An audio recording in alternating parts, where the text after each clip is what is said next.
Agent Michaels and I made our way up the stairs to the second floor, where the report was made. The entire building was completely dark, as it hadn't been used in over a decade.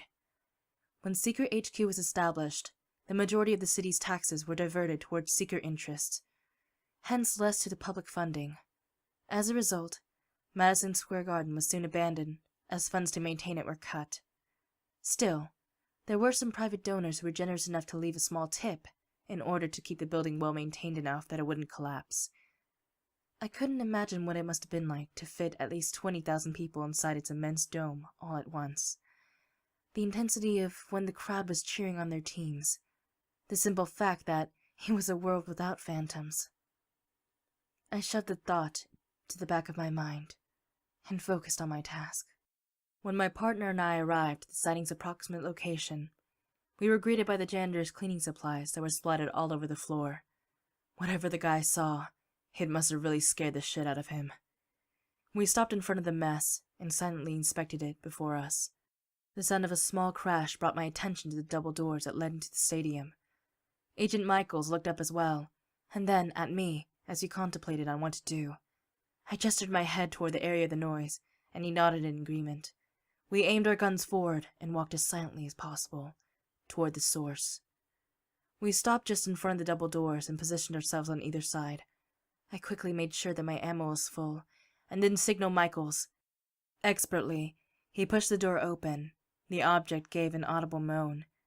I went inside with my pistol held out. Immediately, my momentary partner closed the door behind us before he followed me. He made sure to guard our backs in case of an ambush. I was briefly stunned by the actual size of the stadium. I knew that it was big, but it sure looked more enormous once seen in person. A nostalgic feeling warmed me up, and I shivered from the cool temperature difference of the vast stadium. I shook off my distraction and resumed my focus on the task at hand. I was pretty sure that the noise came from inside. I was a bit unnerved with the fact that if a phantom agent was inside, they would have had the advantage of the playing field. Agent Michaels and I carefully walked on the steep steps, all the while observing our surroundings from top to bottom. I'm really starting to hate this place, I thought. Once we reached the bottom of the steps, Michaels looked at me. We should split up. We'll cover more ground that way, he suggested. Yeah, I replied. Be careful, though. There are plenty of places for phantoms to hide. If you suspect something, page me. He nodded, and we switched our phone mods to Bluetooth and put in the earphones. We then proceeded to move in opposite directions. I was right by the ice rink when the feeling of being watched invaded my senses. I aimed my gun upwards and checked out the dim ceiling lights. When I saw nothing, I slowly brought my gun-occupied hand to my chest. My eyes narrowed as I suspected someone was up there, but I couldn't see to be certain. I turned away, but the ceiling remained in my peripheral view. I continued to walk around the rink and slightly shivered at the chilly air as it released.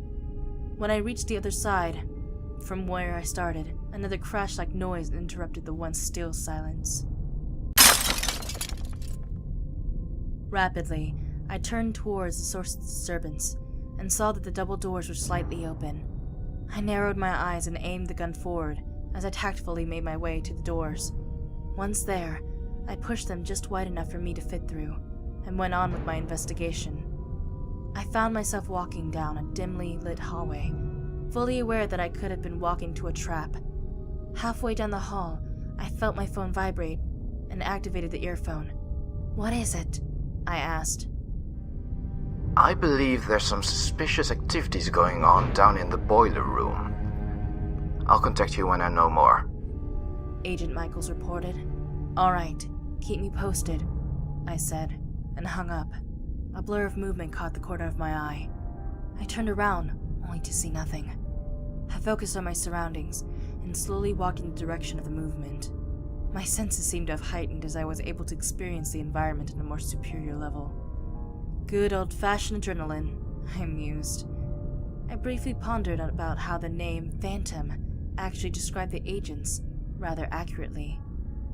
People would get the feeling that they were being watched. When they would investigate the area, nothing would be found. Despite that, chances were that the phantoms were always there. They just were hardly seen. That's not to say that the phantoms were super beings or anything of that nature. It's just that their agents tended to avoid conflict. Instead, they preferred to observe from the sidelines and plan one major attack. On top of their ability to vanish into thin air, if one did manage to see them, they'd be freaked out of their wits. The phantoms' glowing eyes made them resemble more like cyborgs, rather than pro-destruction extremists.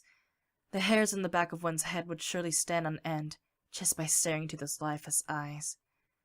Instinctively, my torso spun around, only to come in contact with another figure. The unexpected collision pushed me down hard, and I struggled to catch my breath. The mysterious figure didn't seem affected. Instead, they ran down the hall. I cursed under my breath, and briskly jumped up as I went after the figure.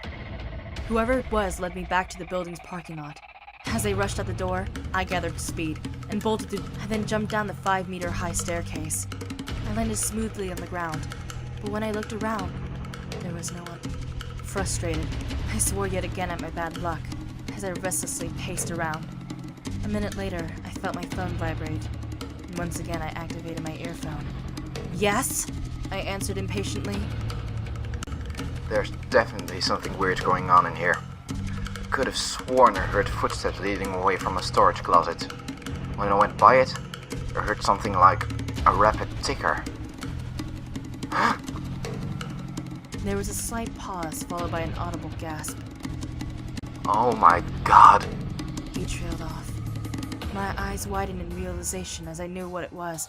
Get out of there! It's a...